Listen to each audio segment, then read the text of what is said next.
everybody, and welcome to Beyond the Ball with me, Collie, and this week I am joined by Paddy. Hello. And Mel. How you doing? Lads, it's an eventful week, and we've loads coming up. We've done loads in the background. We're going to be talking about the Premier League predictions, obviously, that are coming up this week. The Premier League is back. We are going to touch on Stephen Kenny and Ireland and stuff like that. The last two games, obviously. So we're going to be talking a bit about that. We do have the fashion show, Paddy. We have Man City. We're going to be looking at Man City's. Liverpool and then Man City, 2 weeks on the trot and international football. Don't worry. United are coming up soon, so I don't know. Don't know if you care that much about United, the fashion show. I always cared about United. So look, we've a bit to get through, lads. We have the debut of our brand new segment, Start Bench Sell, tonight, and we are going to be talking about Thierry Henry, Sergio Aguero, and Wayne Rooney. So explain. So between the three of them players, we're going to kind of debate it out. We have to pick one of them to start. So if we have a team, we have to start one of them.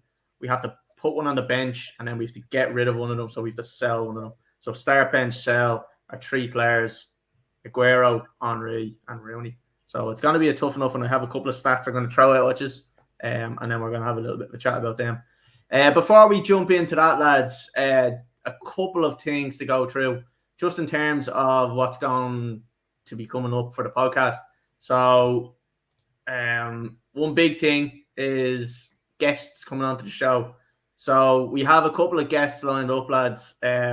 Next week, we have League of Ireland legend, Shamrock Rovers legend, 3-time double winner. You got the PFA Player of the Year as well for 1 year. We have Mick Bourne coming onto the show next week. So I'm looking forward to talking to him. Then 2 or 3 weeks later, I think 2 weeks later, the 7th of December, lads, we have, again, another League of Ireland legend, a St. Patrick's Athletic legend, and the current under-16s Ireland manager, Paulo Sam, is going to be on the show. So I'm really looking forward to him coming on, having a bit of a chat about his own kind of ongoings. Man, I'm laughing at my voice breaking there. And then two weeks after that, we have Holly Willoughby. I wish. And then we do have another one lined up, lads. So either going to be the week after Paulo Sam, or else the week after we have Andy McNulty coming on as well. So Andy has kind of played at a top level. He's been on kind of other podcasts himself, kind of Irish podcasts as well. So it'd be good to have Andy on, have a chat with him as well. So lads, there's loads of stuff coming up. That's just for now till the end of the December, and then God knows where we're going to go after that. We do have a lot of content hopefully coming up in the next kind of week or two as well, and that's going to just continue on. So we have the likes of the Asher that we play each week that will hopefully be getting uploaded every week, and then we have hopefully we're going to be getting kind of football challenges in. We're awaiting confirmation on a pitch, a top quality pitch at that. So we're just waiting for confirmation on that, and if there is, we will be doing a bit on Sunday, and we'll be recording it and stuff like that. So that's going to be more stuff getting out of it. So lads, we're going to jump straight into our brand new segment, and I'm excited about this one. It is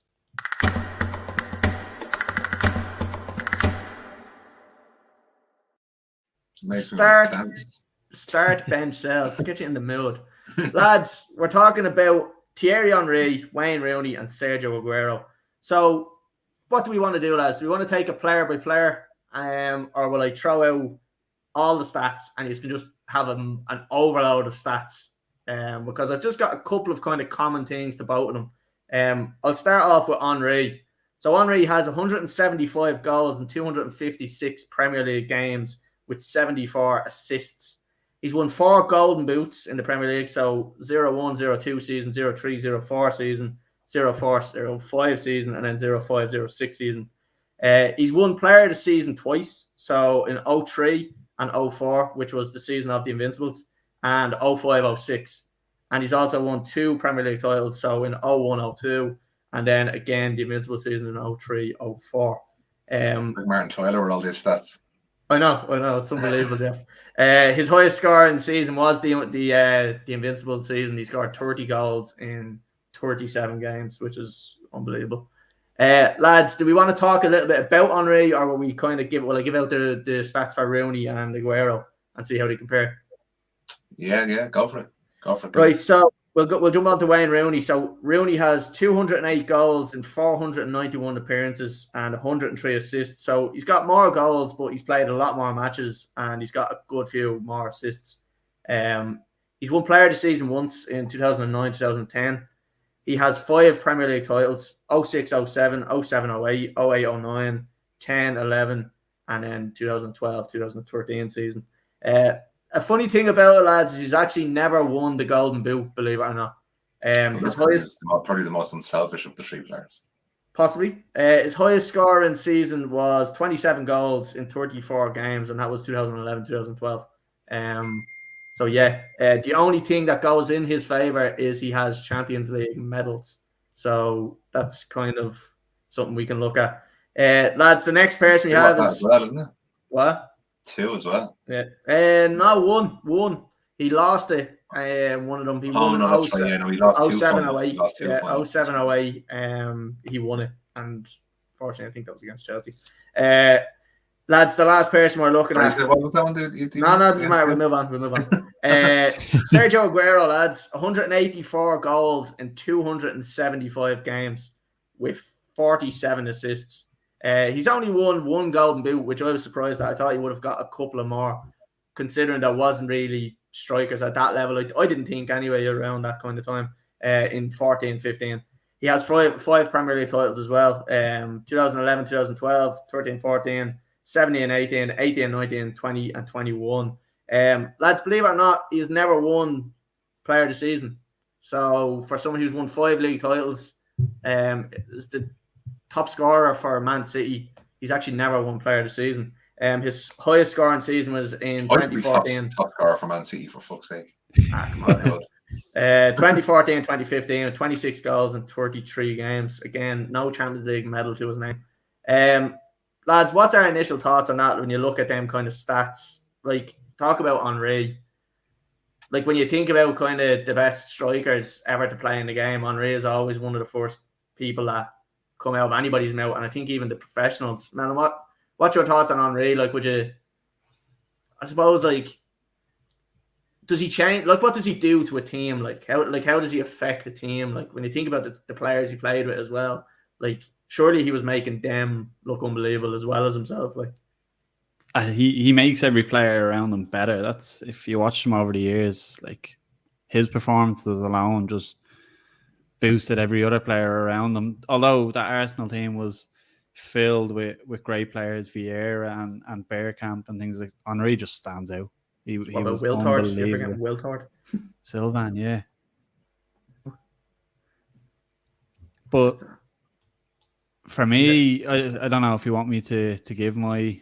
No, we'll wait for the whole thing at the end. So just we'll kind of give our final decisions at the end. So Paddy, for you, Henry has to be up there, one of kind of the best players you've ever seen in the league. Like, yeah, and I think given stats like that are unfair on the likes of Henry, because it shouldn't just be for the Arsenal club he was at, because it's not play, bench, sell just for the Premier League. It's their careers. Yeah. So Henry as well has done it in Barcelona. You know, he's won a Champions League in Barcelona, hasn't he? Yeah, I think so. Yeah. So you know that has to stand for him as well. One of the best players ever to grace the Premier League, I think, Thierry Henry. Just and it's about that flair type of player. You know, he was one of the biggest, characters in the Premier League era. You know, he's up there with all the biggest players. He'll never be forgotten. The Invincibles team, you know, I might be wrong, but I think he might have been the top scorer, you said? Yeah, he was, top scorer, 30 goals in 37 games. What an achievement. As a club, like, you kind of forget, or you kind of brush it away, like, about, you know, the Invincibles. And I always hear the Arsenal fans bringing it up, but no one has still been able to do it. Like, what an achievement. Yeah. And he's one of the biggest reasons as to why they could do that, you know, because of the goals and the assists that he provided that season. I definitely won't be selling him, but well, definitely one of the best players I've ever seen. Just a quick couple of comments in there. Just one from Shane, like the new setup, Paddy. And he says 1 hair transplant. And then Ray Perry, he affects the opponent teams more than that. And Realm World Cup hopes, still better. Only thing that stands out about him is his hand. Yeah, lads. Look, if you're talking about like out and out kind of world class players in the Premier League, he's up there with.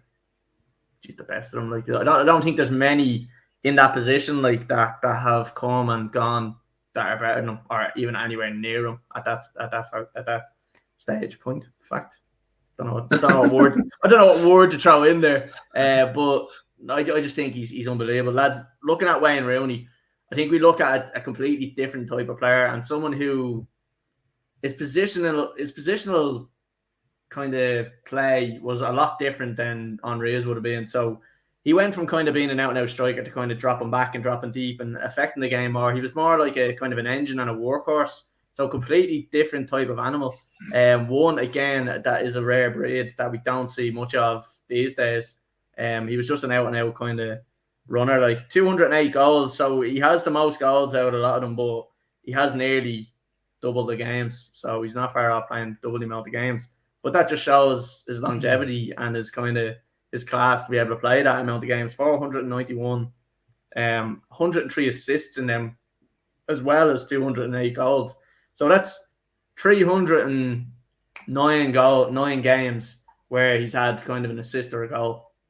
Obviously, you could have got 2 or 3 in it, but three. If you kind of look at it that way, 309 times he's been involved in goals. Malin, what would you think of Rooney? Like, would you have liked to see Rooney at Liverpool, and would he fit into like an old Liverpool team there? Yeah. Wayne Rooney would fit into any team in any league around the world. It's crazy to think back to when he started at Everton, 16-year-old. He scores a screamer against Arsenal, and that puts him on the map. The ref. Yeah, but then he goes to United and scores a hat-trick on his debut as well at like 18 years old. He just, from the very first time everybody seen him, he stood out, and you could tell that he was just top class in everything he done. But even at United as a young lad, like you could see him kind of his passion at such a young age. Like he was driving the team on as well, and when things weren't going right, you could see him on the pitch screaming at everybody, running back, shouting at defenders, doing everything. Yeah. But look, I'd have loved to see Rooney at Liverpool. Obviously, would you reckon like back then, like back when obviously Liverpool went through their massive stint of not winning the league, like do you reckon adding him into that team may have won you the league, like to help Gerrard out? Because like for years, fucking Gerrard carried that team, like with like playing alongside fucking Lucas and players like that, like him dropping in and dropping that little bit deeper. Like, do you reckon he could have helped just win the league, or do you reckon it was more down to kind of defense and the goalkeeper? No, Liverpool, I think, look, Rooney would have made the difference, but Liverpool were always kind of 1 or 2 players short. When they had like prime Gerrard, Alonso, they were always 1 or 2 players short of pushing past United. At the time they chatted about United. Never really an issue, was it? Really? No, they always really had. Liverpool have always had decent strikers. It's the defense or the midfield backing up Gerrard, and I think Rooney would have had an impact. Of course he would, but Liverpool were always just kind of 1 or 2 players shy of winning the league. But I think any player that becomes Manchester United's all-time top goal scorer, that's saying something. He's beaten Bobby Charlton's records at United and at England. That tells you the type of player he is. So I have a tough decision to make in terms of these 3, but Rooney is top class. Yeah. Paddy, obviously you being a Man United fan, you've obviously got some sort of sexual attraction to him. Like, what would you like? Talk to me how you feel about Rooney. Like I know you have this weird passion for Ronaldo, but like, would Rooney? No, I'll tell you what. Okay, so I look at United as a supporter, and you look at the top strikers that was there. It's the likes of Ruud van Nistelrooy, and I remember them always saying, to be a top striker, you have to be extremely selfish. Wayne Rooney was one of the most unselfish strikers I've ever seen in the Premier League era. If he had played for any other club, he probably would have doubled his goal tally. Probably wouldn't have been as many assists, but he would have been, the target man all the time. He played right, left, so often to accommodate Cristiano Ronaldo and Carlos Tevez during those golden years when we got the 2 Champions League finals and stuff. All-time goal scorer for United. As a United supporter, kind of the one thing that always got to me was him flirting with Chelsea that time. You know, Chelsea always had. Chelsea did with Gerrard as well. Hold them to ransom. Yeah, but I think Rooney went a little bit further than Gerrard did. Yeah. Well, you know. No, I don't know about that. Gerrard was fucking. I think I was actually literally only watching an interview the other day, and it was Gerrard talking about Mourinho. It was more about Mourinho, and the commentator or the interviewer was going to say like do you regret not following like Mourinho at say Inter Milan, Real Madrid, or Chelsea, and he kind of.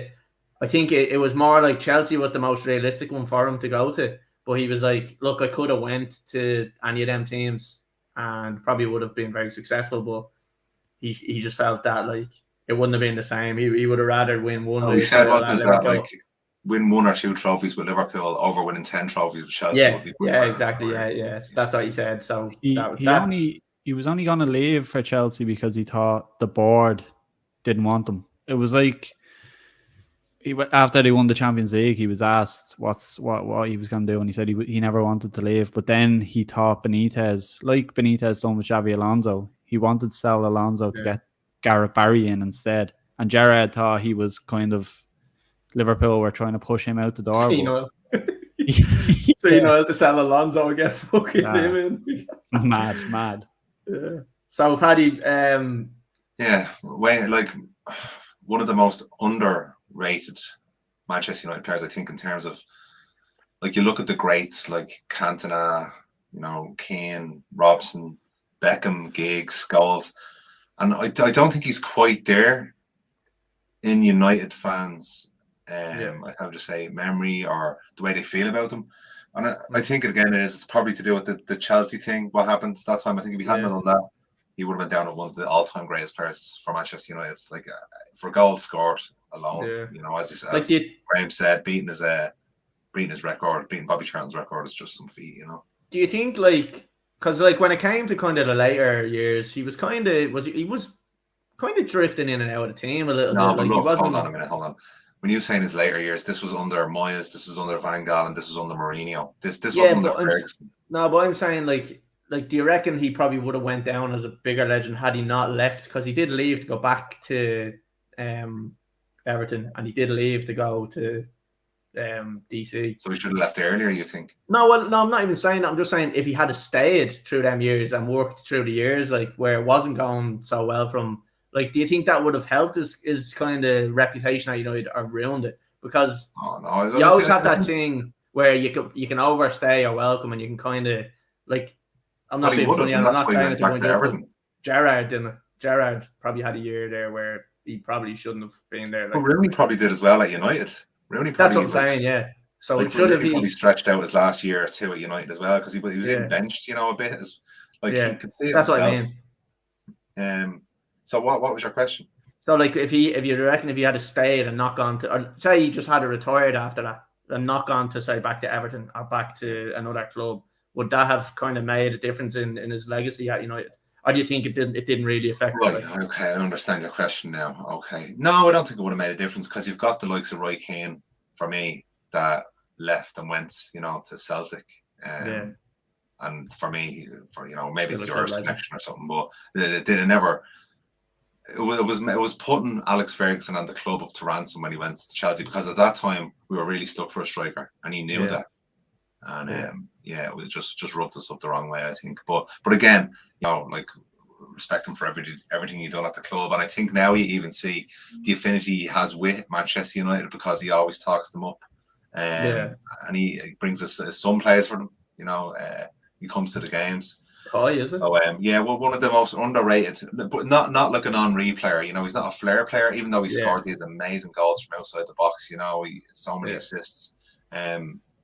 That skill you talk about when you talk about the likes of Henry, he wasn't quite there. This comment is a prime example of it. Like this is in his very late years. Like that goal he scored in DC, team lost possession in the last minute corner, sprinted his bollocks back to get the ball back, and then shoot him, and then. But that's the passion he always had. It was like you know, as if his life depended on it. And that even like I love the anger he had in his game as well. Like I know he got like a couple of cards, red cards and stuff, but that passion it's just not there anymore. We don't see it in players really anymore, you know. Like he loved the game and he loved the tackle. I suppose the modern day game and the modern day rules have kind of taken that a little bit out of players, that you don't get it as much. But like it's one big thing that I think the game needs, is that type of passion and that type of aggression again. Like, but we're not really getting it. Lads, we'll move on to Aguero. Look, when it comes to out and out goal scorers, this man is a fucking genius. What he done, obviously, for the year, they won the league with that absolutely outrageous game against QPR. We all remember the fucking Martin Tyler. Wow, unbelievable! Like, man, how would he rate? And kind of look, he has 184 goals in 275 games, a ridiculous record. He has 47 assists as well. Obviously, not as many as the other lads, but still to score kind of the same amount of goals thereabouts, and nearly. I suppose it's similar. It's a similar enough record to Henry, but he's got 5 Premier League titles to go along with it to kind of put to his name. So, what would you think about like Aguero? And do you think he got the best out that he possibly could have done with City, or do you think that Champions League lack of Champions League medal will always kind of haunt him? Like, no, I don't think it'll haunt him. I think the Aguero one is strange for me because I watch Henry and I was obsessed. And you sit and you watch Rooney a bit older and you just respect how good he was. For me, I'm looking at Aguero and don't get me wrong, like superstar, absolute superstar with how many goals he got and the way he could finish and like the way he could shoot with no kind of backlift or anything. His goals were unbelievable. But I still just look at that City team that he was in and it's just money. Do you know what I mean? Like that's all I see with their titles is they've bought leagues or whatever. I don't agree. Look, that's because Chelsea done it as well. Yeah, exactly. You're not going to. But you bought Van Dijk, you bought Alisson, you bought all these players in to strengthen that after team. they sold Coutinho. They have the lowest spend in the league. Liverpool are broke, Ollie. Liverpool are completely broke. They have to sell players to buy players. It's totally different. So, I don't know. But for me, like, look, Aguero, he's an absolute superstar. I loved watching him as well. You were always kind of guaranteed a special goal when he played. It's just in that City team, I think any striker, like you put Rooney in that City team, put Henry, put any striker in that City team with De Bruyne behind you, you're probably guaranteed goals. Like you look at Gabriel Jesus as well. It's not harsh. I think you're taken away from how good he is. No, it's nothing against how good he is. That's what I keep saying. He's such a good striker. But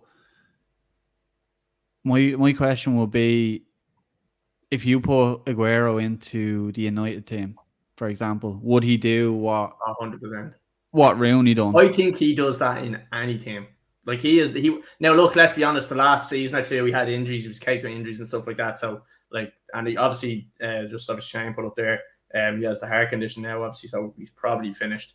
But in his prime, I honestly reckon that he could have slotted into any team in the whole world at that stage and would have scored a bundle of goals. Yeah, look, I think he's world class, and that goal in the last few seconds to snatch the league away from United, it's best goal ever. Yeah, it's amazing. Yeah, and best commentary to go with and everything. It was just that was an unbelievable day. What a moment. Yeah, look, I don't know what means are on Aguero, but have a moment. Go on, buddy. All Premier League players can have their moments. The thing with Aguero with me is, you look at Henry, his achievements internationally, Barcelona and Arsenal, like unmatched. You look at Rooney, the unselfishness, the goals record for Manchester United, and the assists, the type of player he was, that passion, that fire. And when I look at Aguero, I look at a player that came into a young, like when they were just bought over Man City. So you kind of question to yourself, was he coming in then at that stage for the money? Now then you couldn't keep that with him because he stayed for a long time.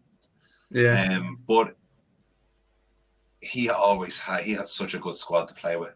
Like there was times when Henry was there and there was times when Rooney was there, their teams, and they had to drag them through games at times. I don't think Man City were ever in a position where Aguero had to drag them through a game. And Champions League, he didn't do it. Never done it in the Champions League. Internationally, now I'm not saying Rooney done it internationally. But, well, he won the fucking Copa America only there recently, didn't he? But Collie, is he playing? I don't think if you're part of that team. If you're looking at Aguero or if you're looking for a striker to, as Paddy was saying there, a team that's struggling, that's in a must-win game, are you looking at Aguero as that kind of striker that's going to pull a team through? I don't think so. This is where I think so. If I want someone, if I'm in a poorer team than what you would think, Wayne Rooney is the guy that's going to drag my whole team through that. If I'm looking for a moment of magic, a little bit of flair on the wing, I'm going with Henry. If I'm just looking for somebody to get me goals, Sergio Aguero is the man that's going to get me goals. Yeah, but regardless, Henry, I'd have to consider that the whole team then if I'm going to go like that. Yeah, but you can look at any three of them for getting you goals. The three of them are going to get you goals, but Henry is going to drag that Arsenal team to 3 points when needed. He's going to step up. Rooney, you can bank on him doing the same thing. Aguero, I feel, has moments in games where, like, look, he's multiple moments where he scored multiple amount of goals, but he's not the type of player, I don't think, to drop deep and get the ball like Henry would and get the ball from his own half and try make a run, or Rooney would drop. Aguero is just he's an out-and-out poacher. Would we say Aguero is the best striker there? In terms of a poacher for goals, Aguero is probably top. Yes. Do you know? I think Henry changed his game. He was a left winger, and then he became a striker. And I think as a striker, you can't look past any. I think out of three of them, he's the best striker. See, I don't know. I don't know about I don't know if our definition is on what you're saying, striker. Yeah, so I'm going with. When I think a striker, I'm thinking about goal scoring, and who's the best goal scorer and who's going to get you the goals. Look, I know Henry is let's just call a spade here, lads. We're talking about these three players and we're kind of competing them against each other. These three lads are the top level, the elite strikers of the Premier League era. So, when we kind of say something negative, it's not a negative. Do you know what I mean? It's just in comparison to the other player. But if I'm looking for a striker, my definition of a striker. Somebody that's going to run through channels, he's going to put the fear in defenders, and he's going to score me a lot of goals. Well, maybe it's time to give our answers then. Yeah. So, Melvin, we're going to go with you first. What are you doing? Start, bench, sell. Who are you doing? Starting Thierry Henry. Growing up as a Liverpool fan, I was just always obsessed with Henry. Every Arsenal game I'd nearly watch just because of Henry. He was that good. But then I have to go for Rooney, a bench, and I'd sell Aguero. I just think Rooney is he's up there with the greatest strikers of probably all time, in my opinion. And hard to disagree. It's as you say, you're comparing these three against each other, and it's almost as if you're saying Aguero isn't a great striker, but that's what I'm trying to get at. That's why this segment is so good. It's us pitting the best of the best against each other. Now, this doesn't always have to be the best of the best. This could be terrible players, but we still have to pick one. So, for example, we could go with fucking Jeff Hendricks, John Joe Shelby, and fucking Mark Noble. You know what I mean? That could be the level, or else we could nearly even do it left backs, right backs. So you're going with. I'm going to go with. You're starting on Rooney. You're bench Rooney and sell Aguero. Okay, Paddy, what would you be doing?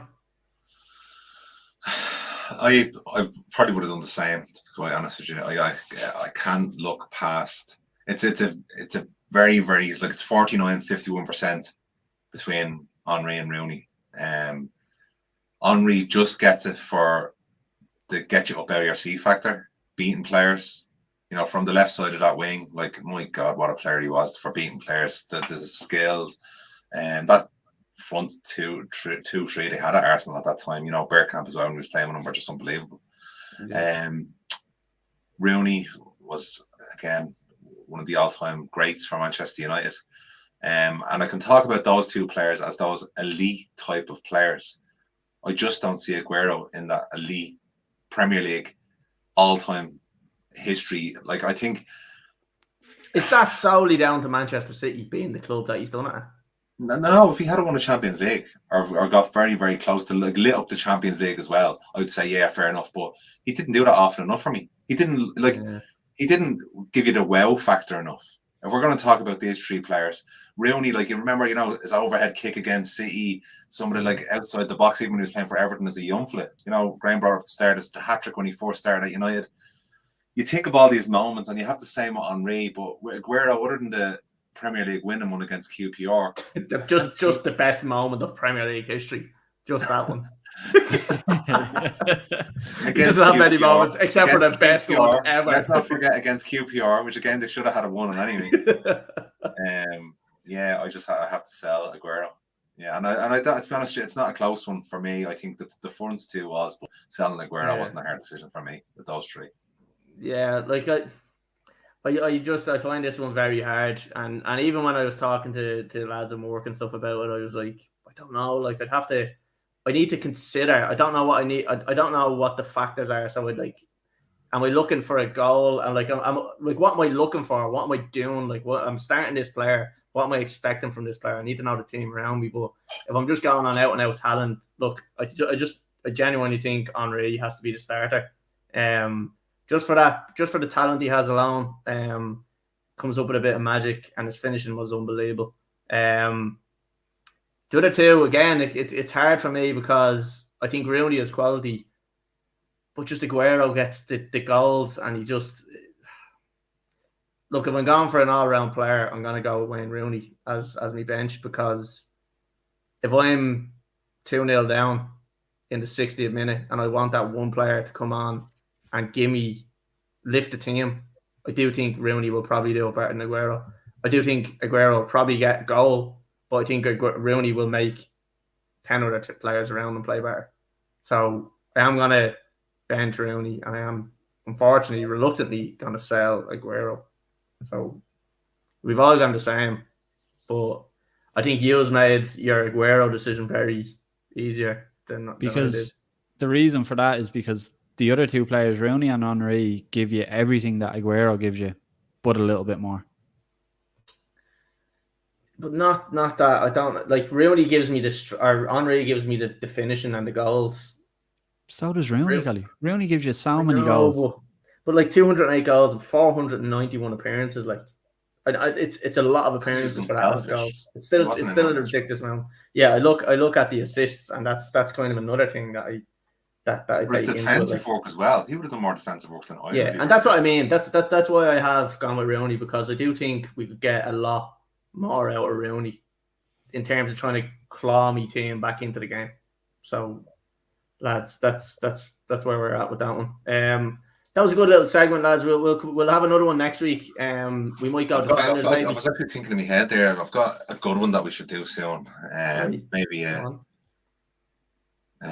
John Terry, Vidic, and Van Dijk. So this one, you would put Vidic over Ferdinand, because most people would say Ferdinand there. And I was thinking that before I started talking about it, but then I was thinking, no, as a United supporter, who was my favourite defender of all time would probably be Vidic. Yeah, I agree. I think Vidic was a better defender than Rio Ferdinand. Yeah, that's a good one. That'll be next week's one. Van Dijk, Terry, and Ferdinand. So, lads, easy for me. Easy for me. Yeah, 100% easy for me. Selling John Terry.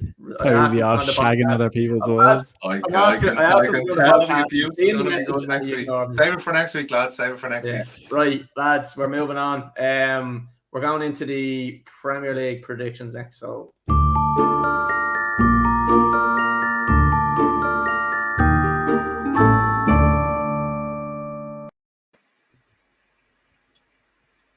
Right, lads, just before we jump in, just a quick one. Message in from me dad. Melon and Paddy are better fuckers. Who started spending? Paddy still suffering from the hiding. Oh, like your son started betting sold Aguero as well. What the fuck? Right, lads, we're moving on to the Premier League predictions. Look, we won't, again, plans for the future, I suppose, in this little segment is not going to be what we do, where we go through every game and we talk bullshit about games for ages. I think what I'm going to be getting the lads to do from now on, like I like that start bench sell. I think that'll bring some good conversations into it. So I think from now on, what I'm going to do, whoever's on the podcast will send me their score predictions, and I'll pull them up on the screen, and then that person will have 5 or 10 minutes or so to go through all their predictions and stuff like that. So that's probably what I'll do from now on. So lads, we'll continue with the same format this week, just because I wasn't actually doing that enough. So the first match is 12:30 on Saturday, lads. Leicester and Chelsea. Leicester 18-5, 13-5 to draw, and 3-4 for Chelsea. Paddy, how do you see this one going? And then give us a score prediction and a scorer as well, please. I think it all depends on how much truth there is in the Brendan Rodgers to Manchester United rumours going around. Which I don't think there's much truth in it, to be quite honest with you. Chelsea, look, again, this is one of those banana skin games. The only way you see Chelsea slipping up here is literally because it's a 12:30 after the international break. Because other than that, they've been, too strong for any team so far this season. So I think, I'm going to go for a draw, considering it's a 12:30 start on a Saturday morning after the international break. So I'm going to go for a 1-1 draw, and I'm going to go for. Have you got Lukaku back? I think as well. He was training. I've seen him training, but I don't know if he's fully fit. I would be very surprised if he starts. Anyway. Okay, right.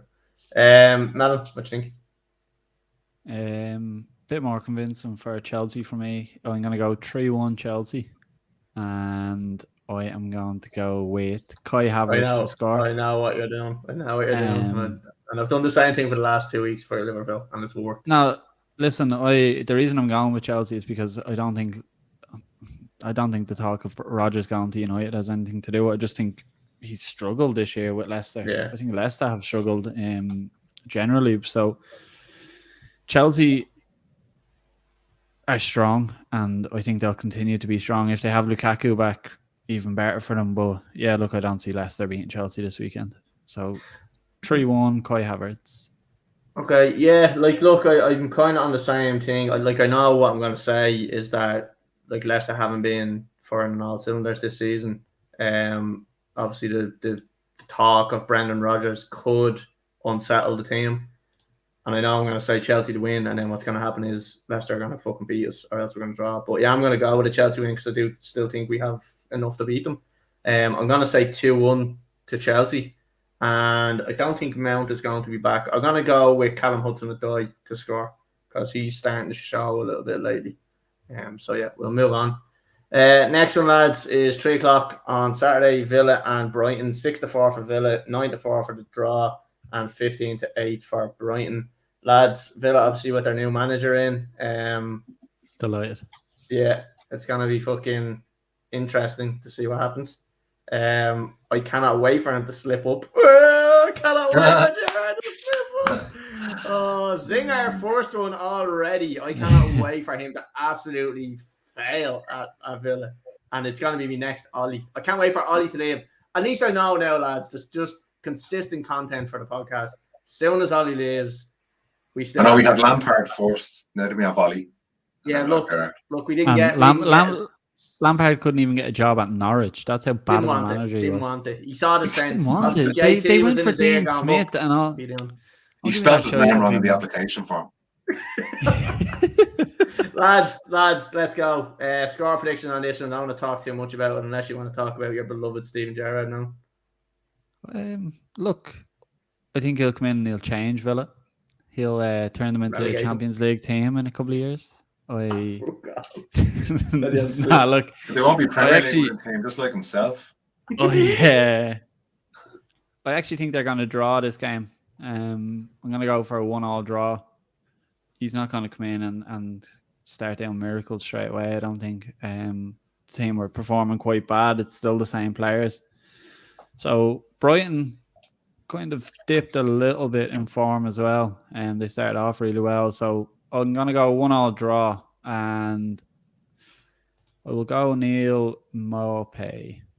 Okay. Paddy, what do you reckon?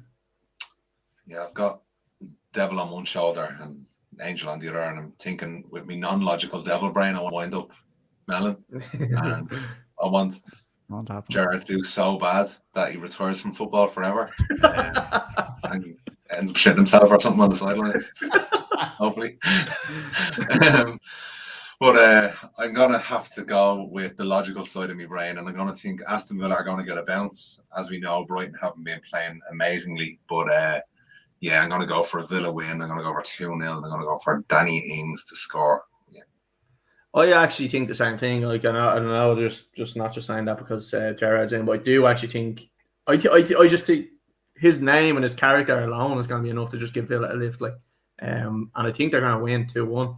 And it's going to be interesting to see how he does as manager there, because what is expected of him? Like where is the club's kind of ambitions? Like, you would have to just imagine top half of the table, staying up. I suppose they're struggling, so staying up, but top half of the table will probably be their kind of aim for next year. So, I'm going to say a 2-1 win for Villa, and I'm going to go Ollie Watkins to score. Lads, we're moving on. 3:00, Burnley and Palace. 9-5 for Burnley, 11-5 for the draw, and 8-5 for Palace. Paddy, we'll come to you first. Give us a score prediction on this, and we'll move on pretty quick from this. Yeah, well, I think everybody's surprised with how well Patrick Vieira has Crystal Palace playing. They have been on the front foot lately, a couple of good results. Reliable Burnley, they just trudge along. But I think with Palace's newfound way of playing, more attacking style, keeping the ball, I think they might get a result here. I'm going to go for a 2-0 win to Palace and Zaha to score first. Okay. Mel? Yeah, similar to Paddy. Palace have actually really impressed under Vieira. He has them playing really good football, and he has Benteke playing really good as well, which is unheard of nearly. I'm going to go with a 1-0 win, because Burnley at home, I suppose, can be decent enough defensively. Like, they'll shut up shop against most teams. But yeah, look, 1-0, and I'll go Conor Gallagher. He's been very good, hasn't he? Yeah, and the fact that he has the international cap now as well, he'll come back with a big boost. Big buzzing. Yeah, look, I think this is one of them games, lads, where like you'd probably Burnley can be solid enough at times. We've got a good 1-1 result against Chelsea there. But can also have an absolute fucking shit show. So I think it's going to be a draw. I am going to go with a draw on this one. Like, Palace, to me, you are probably the better team here. But I just think Burnley may kind of just adapt to kind of playing against a better team.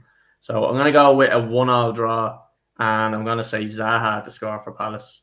Lads, we're moving on. So 3:00, Newcastle and Brentford. 13-8 for Newcastle, 23-10 for draw, and 13-8 for Brentford. Lads, obviously Eddie Howe's first game in charge at Newcastle. Come on, man. Come on. You cannot start that segment without saying, how do you think this one's going to go? Look, I'm better than that, Paddy. I don't do them little puns. Jeez. But I come up with better ones than that. Melon, what do you think? How do you think this one's going to go? Yes. Similar to maybe Villa with Gerrard in charge, I think Newcastle are probably going to have a decent start on the How. Actually, I think he's going to bring a new light to them. With having worked with Callum Wilson previously at Bournemouth, I think he'll get the best out of him, but he'll change a lot of things. He's a better Ryan Fraser's there as well, isn't he? Ryan Fraser, yeah, he never really got a look in. No.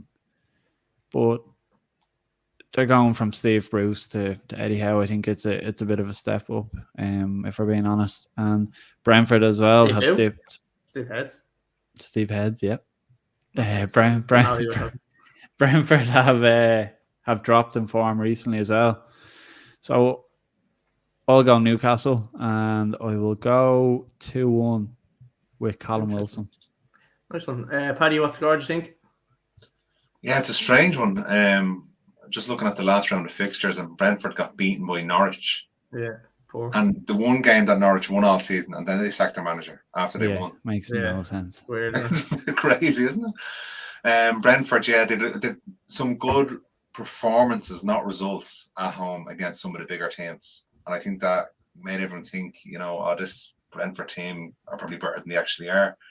But no, they're not actually that good. But they have a massive squad of about 40 players I'm just looking at here. I'm going to go for a Newcastle win. How are they going to win? With the manager, Eddie Howe, and a goal from Alan Saint-Maximin, and that's how they're going to do it. Oh, fuck's sake. Right. It's awful. I think the same thing. I think it's going to be a similar enough game. I think it's Newcastle are probably going to be, again, a little bit on the high with a new manager there. I'm going to go with a 2-0 win for Newcastle, and I'm going to say Callum Wilson to score. Callum Wilson's not injured, is he? No, he played the last game. Grand. I'll go with Callum Wilson. Lads, next one, Norwich and Southampton, 11-4 for Norwich, 12-5 for the draw, and Southampton are evens. Lads, we'll get score predictions on this. We won't say anything. Melon, what's the score prediction and score, please? Southampton 2-0 and Shea Adams. Okay, Paddy? 0-0. It should be a good result for Norwich with their new manager. Right, I'm going to go with a 2-1 win for Southampton, and I'm going to say Armstrong to score because I think he's been flying lately. Lads, wouldn't be nice looking up any of their players. Lads, we're going to jump on to one other thing that we need to address and we need to talk about before we move on to obviously next week, and then it runs out of time. So the next thing we're talking about is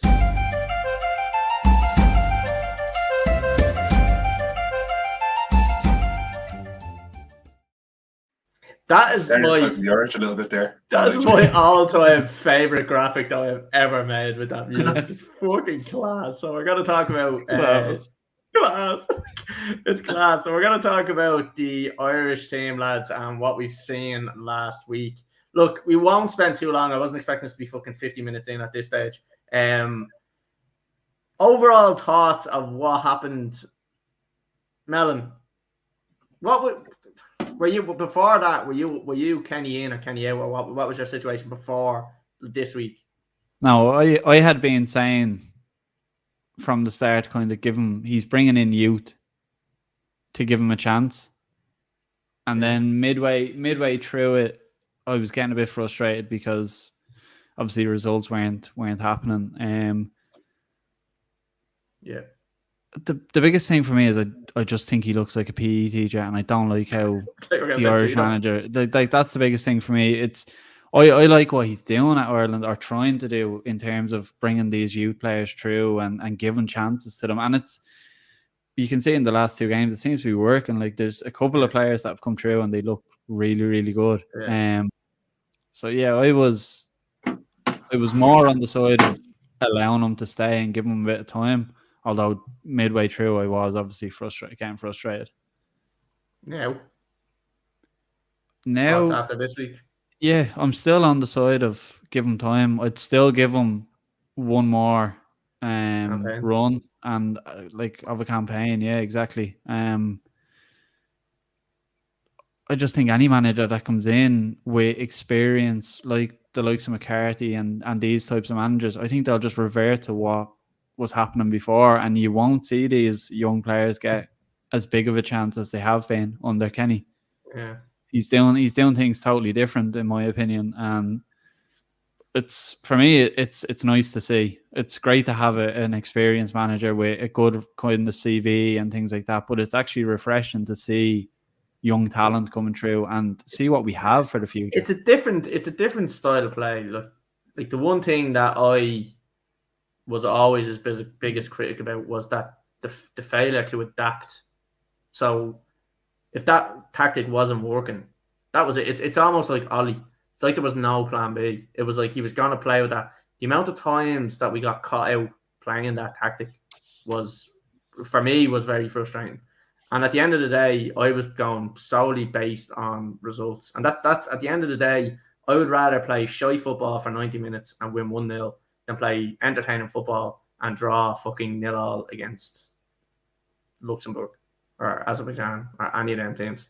So for me, it was always about kind of getting the results and making sure we qualify for them tournaments. Lads, I don't give a fuck what anybody says. The best thing about international football is them tournaments and being in them tournaments. So for us to say, look, it's a building thing. It is a building thing, and I understand that, but the results have to be there. Now, look, Do you I'm think we not would going to have made be. it with a different manager with this squad?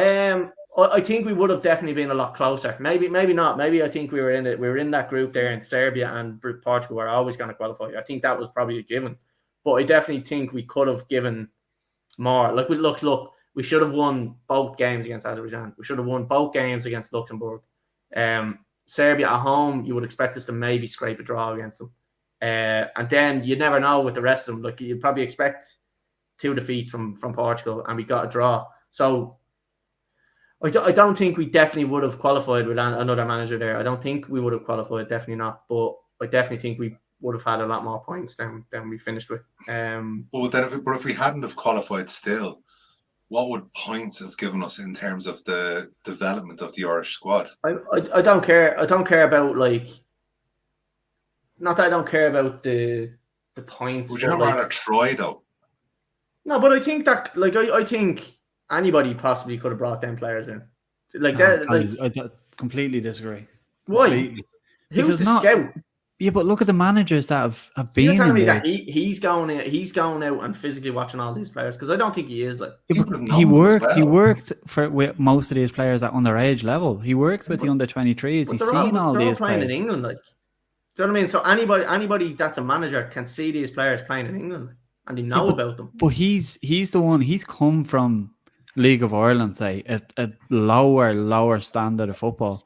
He's also come up through the young Irish teams, under 23s or whatever. So he's seen these young players, and you don't right now. We don't hear about the current under 23s manager, but for all we know, he is going to these games or under 21. Sorry, not 23s.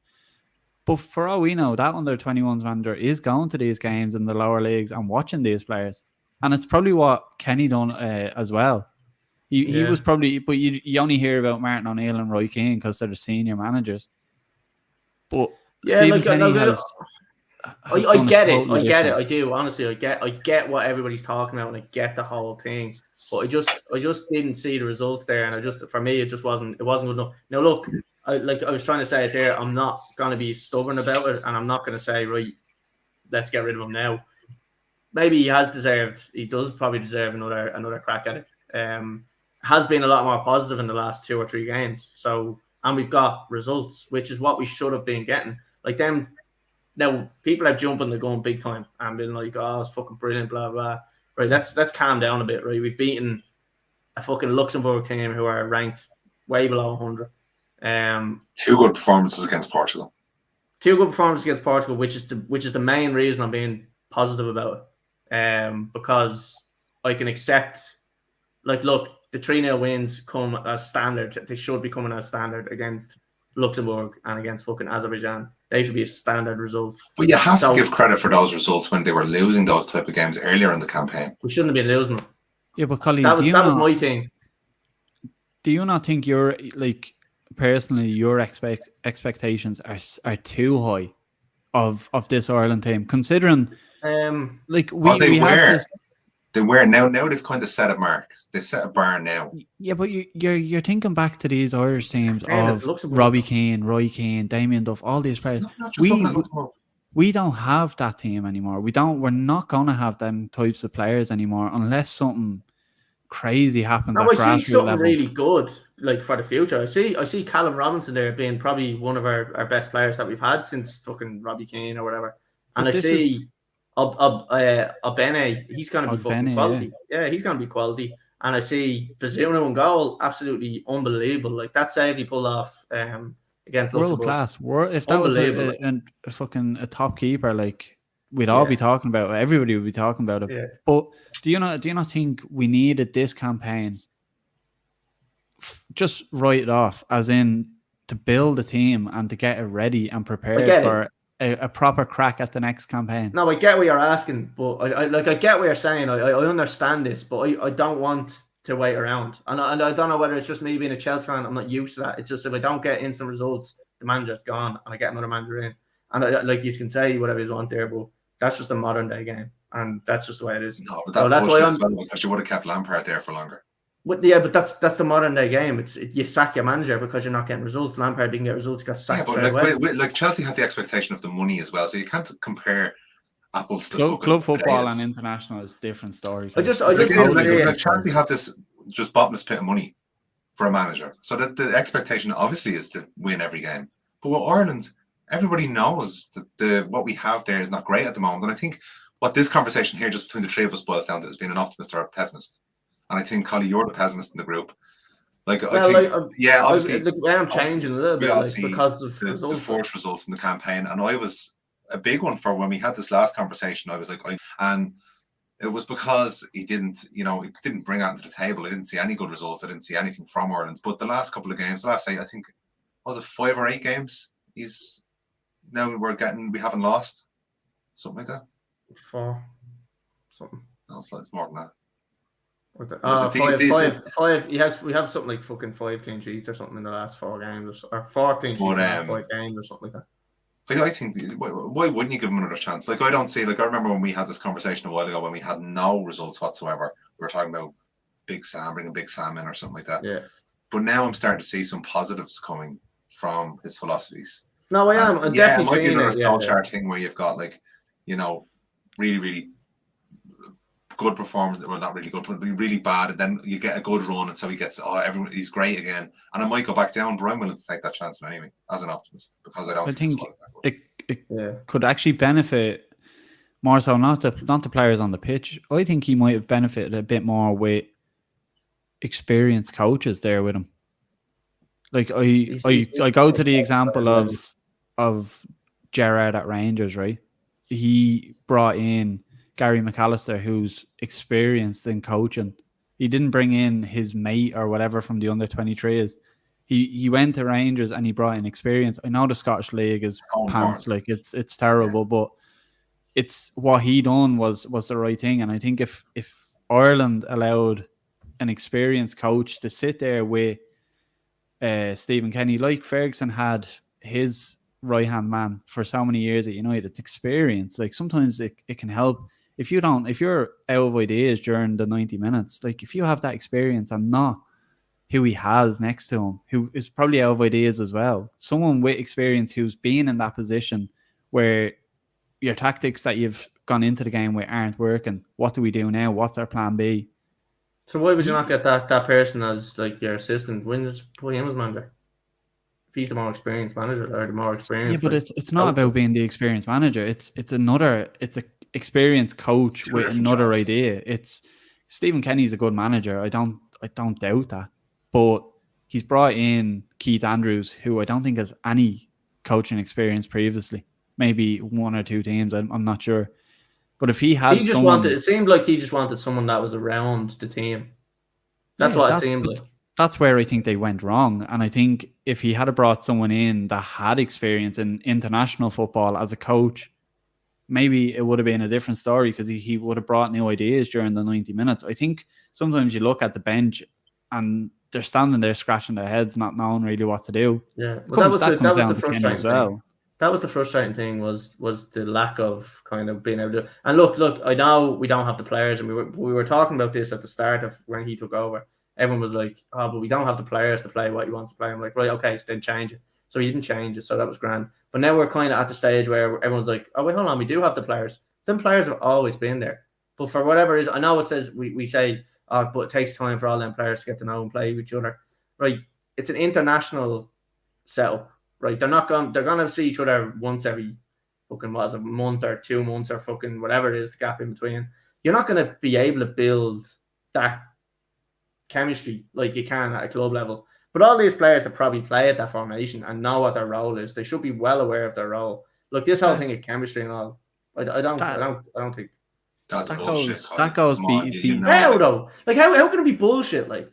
They play this tactic in week in, week the out. manager and the coaches. Like half of the reason why Ole isn't doing good at United is because he hasn't got the coaches behind him tactically doing. No, it's because he's fucking shite and he's playing wrong tactics. But he could be a good manager. The manager manages the group. It doesn't have to be all about the tactics. He doesn't like Chelsea are looking like the top managers in the world do that. But a country like Ireland can't get the top managers. So maybe get a good manager who who the players want to play for and get a good coach that tactically can set them up well. But but I'm Colin, saying you're like that, talking we were about saying about tactics where they were like, yeah, right, okay, he's playing a different tactic, that's fine. And then when the tactic wasn't working, we start going, oh, we don't have the fucking players to do it. And now all of a sudden we're winning games, we're getting results. Everyone's like, oh, the players are great, they're doing fucking brilliant together. Like, it's the same tactic. But Colin, so like, why were we saying that at the start? But they have to get used to the formation. They have to get used to it's an international setup. Players come in and players go out. Like it's not the same thing as a club. Which is why it took them so long to learn it, because they're not with each other week in, week out. I don't think so. Colin, you're going on about we didn't have the player, or the players have always been there. But that goes beyond Stephen Kenny. That goes back to previous managers who've seen these players and decided to stick with the old players that they had. Yeah, but I'm just talking about Stephen Kenny. Like we made the balls up with Declan Rice and fucking Jack Grealish and exactly. Bamford even. Like that's fine. No, that is what it is. But with Stephen Kenny, I'm just talking about the players he had at his disposal. But he's bringing these players in. He's bringing we have to. We're never going to be the Irish team that we used to be. None of our players really play in the Premier League. They don't play top flight football. Most of them are playing. The majority of them are playing either Championship or Premier League. They're playing Championship, League One, and below, and then they're playing in Belgium and teams in places like this. Duffy's in fucking Premier League. And he was at Celtic last season. Coleman's in fucking Premier League. Doesn't start for rain or for. He does start. He doesn't start. He does start. These players are not the same players that we used to have, and you have to credit Kenny and the tactic side of it as well. Team players come in for probably a week and a half of learning club tactics week in, week out, every single day. They're coming to a national side then and learning a totally different formation. And within 2 days of arriving, they have a match where they've 2 days to get off the plane, figure out the tactics that Kenny wants to play. Yeah, but they know what they're playing like. These are professional footballers. Professional footballers. They're not learning football. They're playing in a formation. But it's a different style of play. Like you've got players. It is though. You've got players who are playing compared to what we used to play at Ireland. Yeah, 100%. But compared to what they could be playing at club level, it's probably not a different style of play. But it's every manager has a different way of playing. Every single obviously, manager. no, that's fine. Look, I understand what Kenny said. Look, lads, at the end of the day, I'm actually saying give him another campaign, but I'm just saying we need to stop getting on the fucking high horse that Kenny's the greatest manager since nobody's saying that he is the greatest manager. I just think he's shown positive signs, and the team actually look like they want to play for him. I don't even want to talk about the 3-0 win against Luxembourg and thing. That's irrelevant. We should be winning them. If there were good performances against Portugal, which is to me is more pleasing. So that's where I'd be happy with it. Look, we'll move on, lads. We talk about this all day, but just a quick one. Who would you bring in, Collie? Nobody. I'd leave Kenny in for another shot. He's a top keeper, belongs to the top team. That is true. And then he needs to have Mikel Arteta at City with Pep. Right, lads, we're going back to the predictions.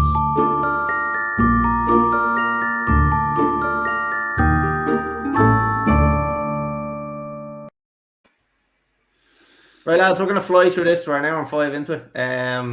Paddy, coming to you. United 4-9 against Watford to our 11-2, 7-2 for the draw.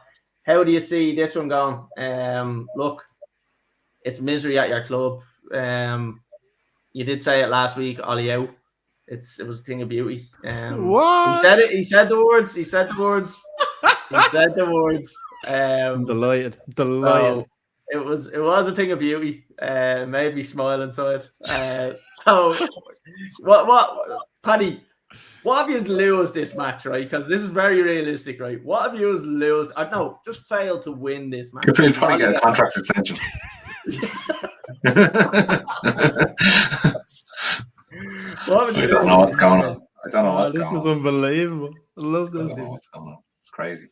I don't know how. The only reason I can think that he didn't get the sack during this international break is because they couldn't get somebody else in. That's the only reason.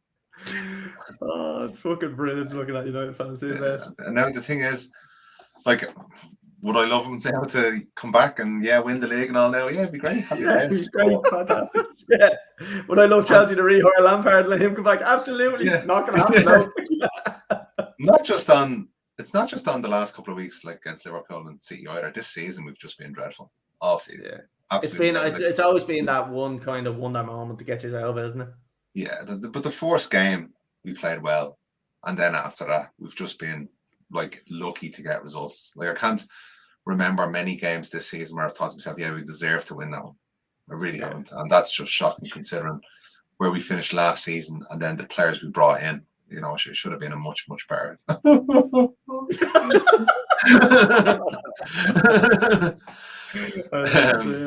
to see it. I just love to see the sadness in your eyes, Paddy. It's a thing of beauty. Oh, thanks, me. I don't know how this one's gonna go. I'm gonna think United are probably gonna win it, and save Solskjaer another 4-year contract extension. So I'm gonna go for United to win 2-1 because they can't keep a clean sheet, and Ronaldo to score. Melon, thoughts on United, please? Can I just let Paddy keep talking? This is great. It's great. All the abuse I've been getting. Oh, no, we haven't come to Liverpool yet, boy. We've gone past them. Oh, we haven't. No, we haven't. Right, well, Melon. Where do I start? I am first of all gonna go with Watford winning. Ranieri's gonna do the job on Solskjaer. Sack him. I honestly don't want Solskjaer to be sacked. I don't. Give him a lifetime contract. Give him whatever he wants. Yeah, let him have anything he wants. Oh yeah, real original lads. I'm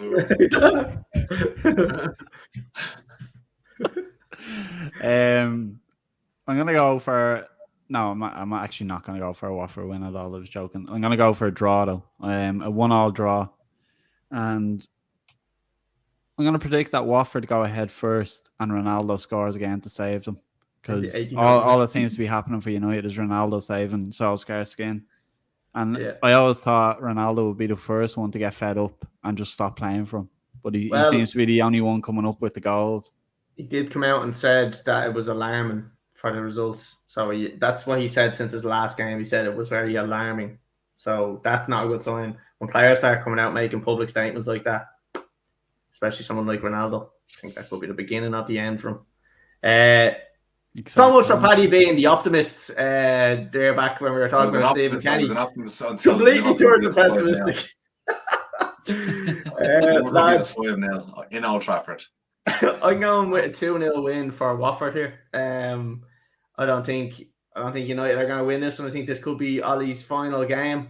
And I think Harry Maguire is going to score an own goal after doing this to the fucking fans. And he'll probably still celebrate it because he's a big team. Big stupid head on him, big slab head. Right, lads, we're moving on. On to the next one. So Wolves and West Ham, 2-1 for Wolves, and 11-8 for West Ham, and 23-10 for the draw. Give us score predictions and we'll move on, lads. Melon. West Ham have been fantastic this season. Yeah. And not just because they beat Liverpool last week. They've been great. I'm going to go with West Ham win here as well. I'm going to go for a 3-1 West Ham and Mikel Antonio score. Nice one. Paddy? Look, West Ham have been doing well, but beating a poor Liverpool side is not really a great achievement. I don't think. But I still think they'll probably win this game. I'm sorry, I can't give a straight face. I'm still going for the West Ham win, though. Up the Hammers, they're fucking great there. 3-1 to West Ham, Antonio to score first. I mean, Melon literally just said that. I'm going to go with a... So I'm not allowed to do the same as what someone else said. No, I'm going to go with... That's the way this works, is it? No, we have to spread them out, so one of us gets it right, we can clip it, and then just say, look how great we are. The draw, wasn't I? That's right. Yeah, you were the draw. I'm going to go with a 3-1 win for West Ham and Antonio to score, lads.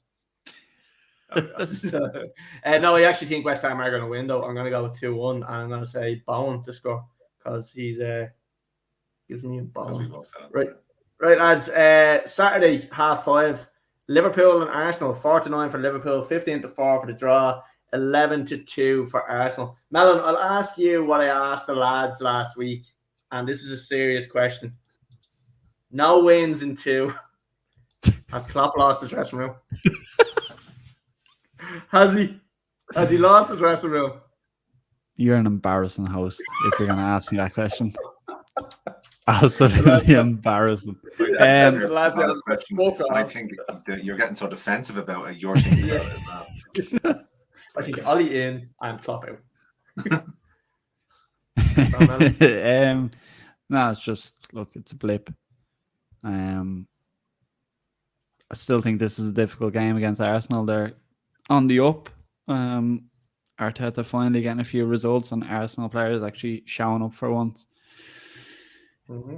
Liverpool over the international break have had a couple more injuries now as well, with Robertson possibly out of the Arsenal game as well. I will go for a draw on this one. Oh, you're such a prick. And I'll go 1-1 with Diogo Jota. Okay. Paddy, what do you think?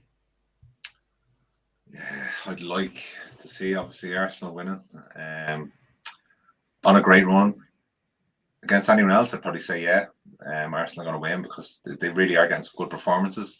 And I think I mentioned at the start of the season, just before the start of the season, I always expected Arsenal to do well this season without any European football.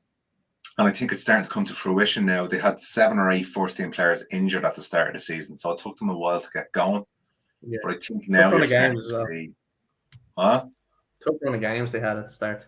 Yeah, but I think you're starting to see now a bit of form coming into play, and that can only help the players as well, because they'll nearly forget the last time they lost a game. I'm looking at the last 5 games, and it's 3 wins and 2 draws. On form, they're probably, well, other than Chelsea, they're probably second in the league. I'm going to go for a Liverpool win, though, because they are just that fucking good, shite bags. I'm clipping that. I don't even want to put it anywhere. I just want to clip it from myself. And just play with yourself as you listen to it. I gotta go back to the Ollie out one as well and clip both of them, run them side by side. Put them together. One in each ear. Right, so I'm gonna go for 2-1 to Liverpool, and Salah score first. Yeah, lads, I think Liverpool are going to absolutely smash Arsenal here. I think it's going to be a 3-0 win, and I think Mane is going to score 3 goals. He's going to score a hat-trick. So that's... We'll keep it in Mane in the match. I wasn't expecting that when you got me good with that. So 3-0 to Liverpool, and Mane to score a hat-trick, lads. It's worked last time. The last 2 weeks I've said outrageous scores like that. It's worked, and Liverpool haven't won. Lads, next one, Man City and Everton. I've never seen Everton at 18-1. 2 o'clock on Sunday, 1-8 for Man City, 15-2 for the draw, and Everton at 18-1. Lads, we are an hour and 15 into it, so we're going to just skip through this kind of real quick. So, Melon, score predictions. City 4-0 and De Bruyne. 4-0. Okay. Paddy? Yeah, 1-0 to City and Jesus. Okay, I'm going to say 3-1 to Man City, and I'm going to go with a Bernardo Silva goal because I haven't really fancy football. Made a bollocks of me fancy football this week, lads. Bollocks of it. Lads, 4:30 on Sunday, the last game of the week, Tottenham and Leeds. 3-4 for Tottenham, 14-5 for the draw, and Leeds are 7-2. Melon, what score do you reckon this one will be? Tottenham 2-1 and Harry Kane. Loving what you're saying. Paddy? Yeah, Spurs couldn't buy a goal before the international break. Now Harry Kane has gone and scored about 50 goals. So I'm going to go for a Spurs win here. 2-0 and Harry Kane to score. Okay, I mean, Melon just said that as well. Sorry. Okay, Leeds to win and no, the 2-2. You go with the 2-2 draw. I'm after putting Harry Kane into my fancy football team, lads. I jumped the gun and made the change yesterday. and I put him into my fancy because he's after scoring 4 goals. So spoiler. Yeah, I'm going with a 3-2 draw. 3-2 draw. A 3-2 win. That's really mixing her up, Collie. That's brilliant. I'm gonna be wrong. And I gotta say Son to score. So lads, that is all we have time for on the predictions. Lads, we do have one other thing that we're going to be looking at, and it's just our final little segment of the show, and it's probably one of the best parts of the show, and that is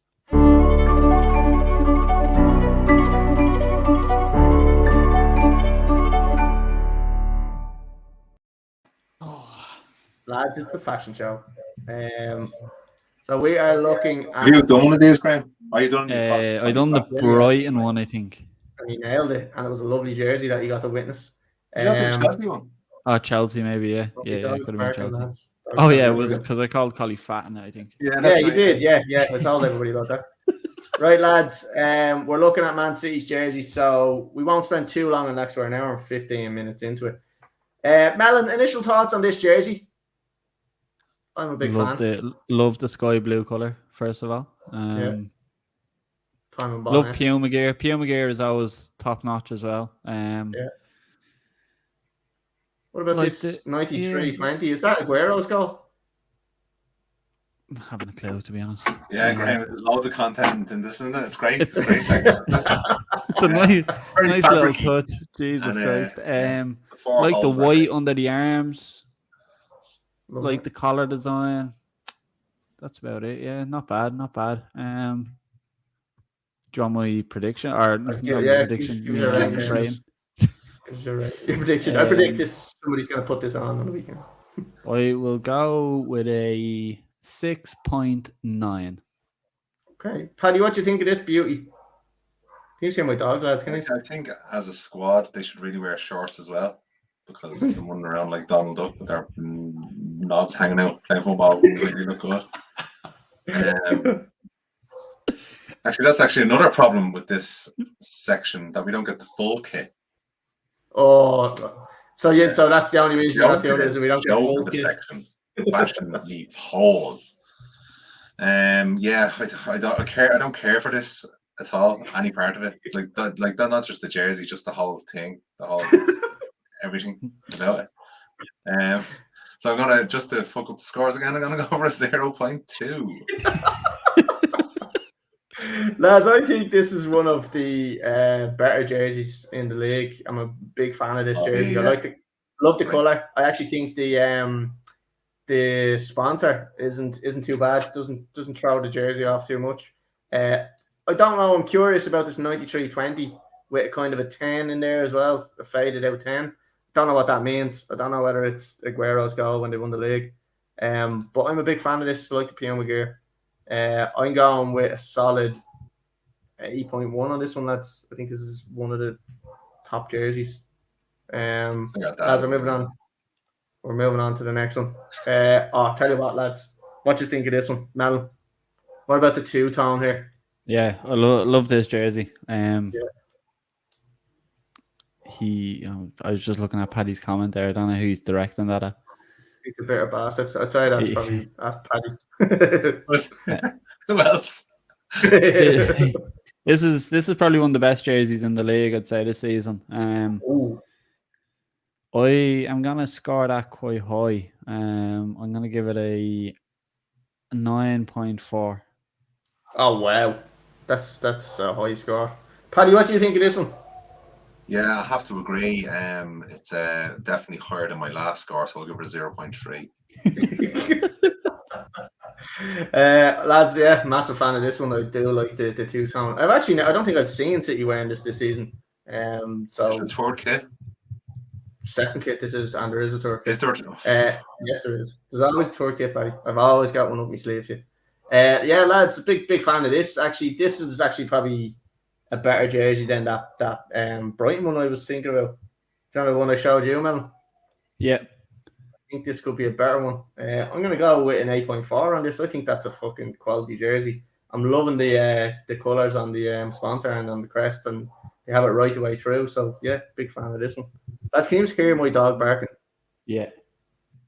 Right, just getting more Right, lads, on to the last jersey. Now, this one here, Paddy, I want your honest opinion on this one. What are we thinking about this fucking absolutely outrageous jersey where they don't have the Most of the crest on the fans probably jersey? wouldn't know, like, the club, so they have to let them know, what you're buying. Make sure you don't get it wrong. Man City, I like Man City. The crests are all imprinted. There's about 50 crests on it, and then one name. So, Melon, we'll come to you first. What do you think of this? You just asked me, I wanted your opinion, Paddy. I know, but I just want your honest opinion on it, but then I'm going to go to Melon. This looks like a top, when you're away in Spain or Portugal and they have these little side shops or whatever, and it's like a fake Man City jersey. And it's like one of them you'd get at one of the stalls. It's horrendous. Just actually, Collie, to let you know, was the 93-20 with the 10 faded out is for Aguero's goal when he took the league away from Manchester United at that time. Yeah, so the 10 is Aguero's number, is it? Yeah. And 93-20 is when he scored that goal. Genius. That is genius what they've done there. Yeah. But this jersey is absolutely horrendous. Awful jersey. But a 2.1. Wow, that's really low. What are we even doing scores? It doesn't even matter. Paddy, what do you think? What do you think of this jersey, Paddy? It's shit. It's shit. It is. No, it is a horrendous jersey. It's a really bad T-shirt. Yeah, that's exactly it. Yeah. It looks like the end has been cut off as well. I don't know if that's just your poor production or it's just a photo or what. Oh, there we go. There it is. There. Yeah, thanks very much. Now it looks much better. Now it's a great jersey. Yeah, I'll go for. I don't know even what to say. Do we even have to give a score anymore? Yes, you do. Yeah. Consistently, I'll go with 0.4. Yeah, lads, like this to me looks like one of the kind of when you walk into like a JD Sports and they have the stand with the folded up tops on it and it's like 2 for 25. Looks like one of them. I would actually be interested in seeing the up-to-date league table of this. I actually currently don't have it at hand, Paddy, but I will have it for you next week. So yeah, I don't like this jersey. I don't like what they've done, Man City. Don't like the 2 lines. It actually probably would have been better if you just left the 2 lines out. But they haven't. They've put them in. So I'm gonna go with a 4.7 on this one. I don't think it's. England put the extra line in.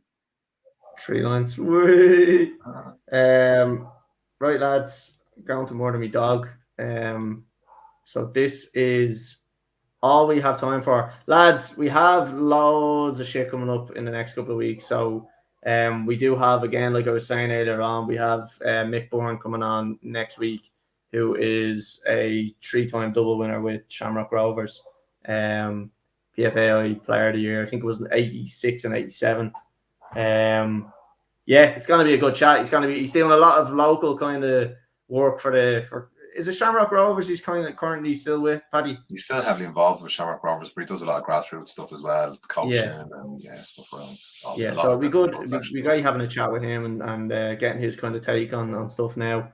Again, we have Paulo Sam, the under 16s Ireland manager, who's coming on the 7th of December as well.